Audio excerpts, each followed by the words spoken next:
ఎహెజ్కేలు గ్రంథం 32వ అధ్యాయం. మరియు 12వ సంవత్సరము 12వ నెల మొదటి దినమున యెహోవా వాక్కు నాకు ప్రత్యక్షమై ఇలాగు సెలవిచ్చెను. నరపుత్రుడా, ఐగుప్తు రాజైన ఫరోను గూర్చి అంగలార్పు వచనమెత్తి అతనికి ఈ మాట ప్రకటింపుము. జనములలో కొదమసింహం వంటి వాడవని నీవు ఎంచబడితివి. జలములలో మొసలి వంటి వాడవై నీ నదులలో రేగుచు నీ కాళ్లతో నీళ్లు కలియబెట్టితివి. వాటి వాగులను బురదగా చేసితివి. ప్రభువైన యెహోవా సెలవిచ్చినదేమనగా, గుంపులు గుంపులుగా జనములను సమకూర్చి నేను నా వలను నీ మీద వేయగా వారు నా వలలో చిక్కిన నిన్ను బయటికి లాగెదరు.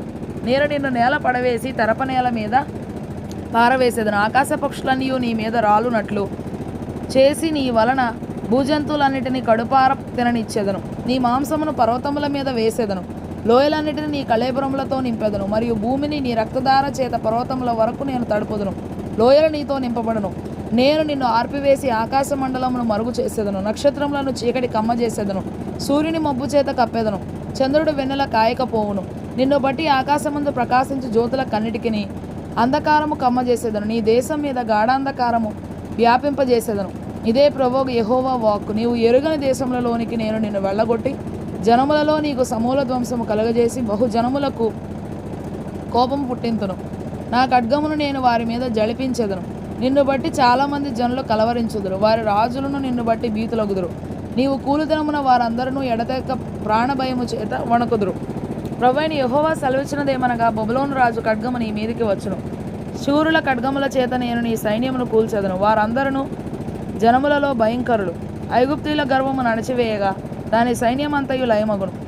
మరియు గొప్ప ప్రవాహముల ధరినున్న పశువులను అన్నిటినీ నేను లయపరచెదను. నరుని కాలైనను పశువు కాలైనను వాటిని కదిలింపకయుండును. అప్పుడు నేను వాటి నీళ్లు తొణకకుండా చేసి తైలము పారునట్లు వారి నదులను పారజేసేదను. ఇదే ప్రభువు యెహోవా వాక్కు. నేను ఐగుప్తు దేశమును పాడు చేసి అందులోని సమస్తమును నాశనము చేసి దాని నివాసులను అందరిని నిర్మూలము చేయగా నేను యెహోవానై ఉన్నానని వారు తెలుసుకొందురు. ఇది అంగలార్పు వచనము. వారు దానిని ఎత్తి పాడుదురు. అన్యజనుల కుమార్తెలు దానిని ఎత్తి పాడుదురు. ఐగుప్తును గూర్చియు అందులోని సమూహమును గూర్చియు ఆ వచనమెత్తి వారు పాడుదురు. ఇదే ప్రభువు యెహోవా వాక్కు. 12వ సంవత్సరము నెల 15వ దినమున యెహోవా వాక్కు నాకు ప్రత్యక్షమై ఇలాగు సెలవిచ్చెను. నరపుత్రుడు, అల్లరి చేయు ఐగుప్తీయుల సమూహమును గూర్చి అంగలార్చుము. ప్రసిద్ధి నొందిన జనముల కుమార్తెలు భూమి క్రిందికి దిగిపోయినట్లు భూమి క్రిందికి నీ పాతాళమునకు పోయిన వారి యొద్దకును వారిని పడవేయము. సౌందర్యమందు నీవు ఎవరిని మించిన వాడవు? దిగి సున్నతి నొందని వారి యొద్ద పడియుండము. ఖడ్గము చేత హతమైన వారి మధ్య వారు కూలుదురు. అది కత్తిపాలగును. దానిని దాని జనులను లాగి పడవేయుడి. వారు దిగిపోయిరే. సున్నతి నొందని వీరు ఖడ్గము చేత హతమై అక్కడ పడియుండిరే అని అందురు. పాతాళములోనున్న శాలురలో బలాఢ్యులు దాని గూర్చియు దాని సహాయులను గూర్చియు అందురు. అషూరును దాని సమూహమంతయు అచ్చటనున్నవి. దాని చుట్టూను వారి సమాధులున్నవి. వారందరూ కత్తిపాలై చచ్చి ఉన్నారు. దాని సమాధులు పాతాళాగాధములో నియమింపబడినవి. దాని సమూహము దాని సమాధి చుట్టూనున్నది. వారందరూ సజీవుల లోకంలో భయంకరులైన వారు. వారు కత్తిపాలై చచ్చిపడి ఉండిరి.